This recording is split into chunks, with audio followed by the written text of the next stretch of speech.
The star of the show at the recent Ubisoft Forward was obviously Assassin's Creed. The open-world franchise is, of course, Ubisoft's flagship franchise. And the company recently released a bevy of new details on what the series' future looks like. A number of new games have been announced that will be launching on multiple platforms over the coming years. And here, that's what we'll be taking a look at, as we go through all of the biggest new Assassin's Creed details that have been unveiled. Assassin's Creed Mirage. Following months of leaks, Ubisoft has now officially confirmed that Assassin's Creed Mirage is going to be the next game in the series, launching sometime in 2023 for PS5, Xbox Series X and S, PS4, Xbox One, PC, Stadia, and Amazon Luna. Mirage will star a new protagonist in Basim, who was a vital character in Assassin's Creed Valhalla, and takes place in the year 1861 AD, 20 years before the events of Valhalla.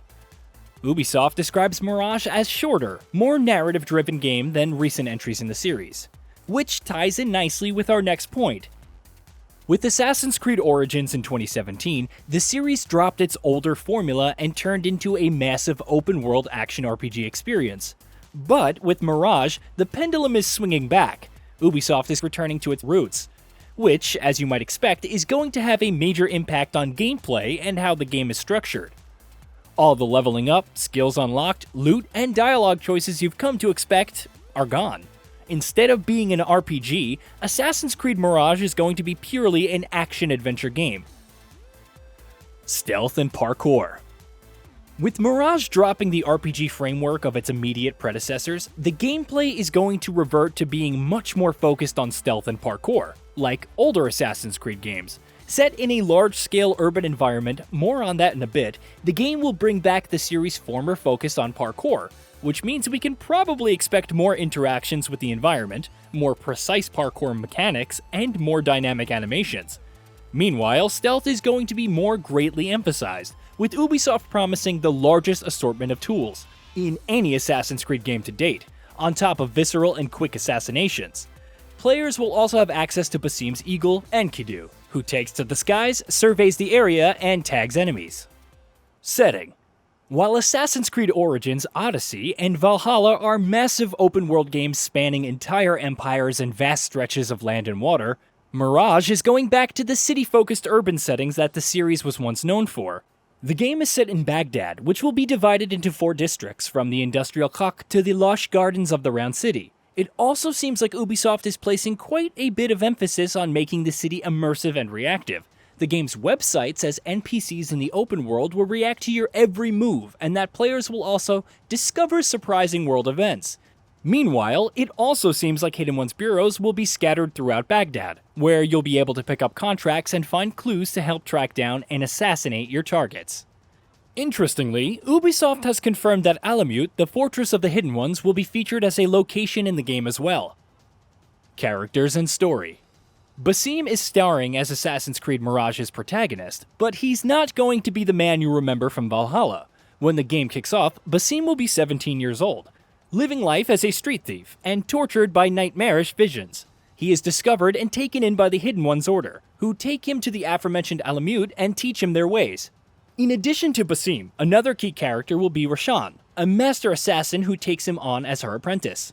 Interestingly enough, she's being voiced by Shohreh Aghdashloo, who's best known for her role in The Expanse. Meanwhile, as is the case with pretty much all Assassin's Creed games, you can expect to meet several historical figures in the game. Assassin's Creed Infinity.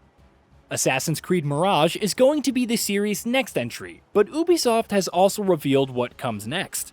Assassin's Creed Infinity was confirmed to be in the works a while back, and it's now been revealed as an ongoing live service platform, which of course was mentioned in more than a few leaks. Infinity will be a hub under which future Assassin's Creed games and experiences will fall.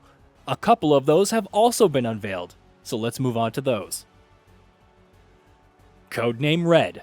The first game that'll release under Assassin's Creed Infinity's umbrella is Codename Red. That obviously isn't going to be its final name, but that's all Ubisoft has given us for now. Codename Red will be set in feudal Japan, which of course has been one of the most heavily requested settings for an Assassin's Creed game for a long time. Being developed by the Assassin's Creed Odyssey team at Ubisoft Quebec team, With Jonathan Dumont serving as a creative director, Codename Red will go back to being an open-world RPG, and we'll see you playing as a shinobi.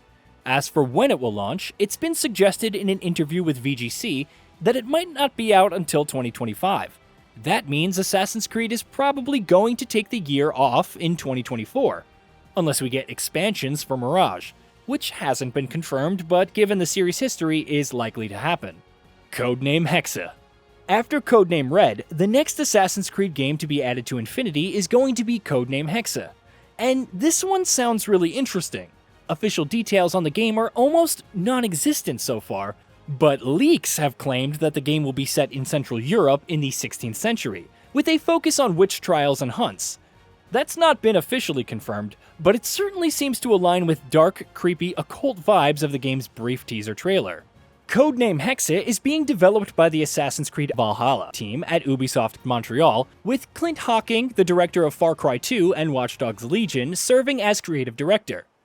Interestingly, Ubisoft Mark Alexis Cody, vice president, executive producer of Assassin's Creed, has confirmed to IGN that unlike Codename Red, HEXE is not going to be an RPG.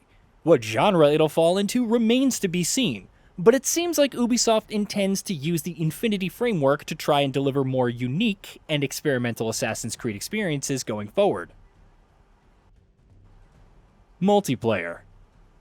PvP multiplayer was a surprisingly popular part of the Assassin's Creed franchise for a while, but the last few years have seen the series returning to its purely single-player roots. With Infinity, however, Ubisoft is looking to deliver many different kinds of Assassin's Creed experiences. It seems like multiplayer is returning as well. The company has confirmed that it is also working on a standalone multiplayer Assassin's Creed game that'll join the Infinity umbrella at some point. Codename JADE. Assassin's Creed Mirage, Infinity, and all of the games that will release under it are, of course, the biggest pieces of the puzzle when you're looking at the future of the franchise. But Ubisoft has a few interesting side projects in the work as well. One of those is Assassin's Creed Codename Jade, a fully open-world, free-to-play action-adventure RPG in development for iOS and Android. Ubisoft says the game will feature classic Assassin's Creed gameplay that has been built around touchscreen controls. The game will be set in ancient China, and will allow players to create their own assassin. There's no word on who Codename Jade's developer is, but reports suggest Ubisoft has partnered with Tencent for this one. It also has been confirmed that Ubisoft and Netflix are working together on another, different mobile Assassin's Creed game for Netflix's gaming platform. Assassin's Creed Valhalla. With Assassin's Creed Mirage launching in 2023, post-launch support for Assassin's Creed Valhalla is going to come to an end soon. In the nearly 2 years since the open-world action RPG has come out, it's received multiple large-scale expansions, new modes, free content drops, seasonal updates, major patches, and much more. And later this year, Ubisoft will wrap it all up with the last chapter, which will be a free quest arc that will conclude Aver's story and tie up lingering loose ends and unresolved plot threads. Hey, did you know that we at Gaming Bolt upload new videos every day? Stick around, drop a like, subscribe, hit that bell, and let us know what kind of content you'd like to see in the future with a comment below.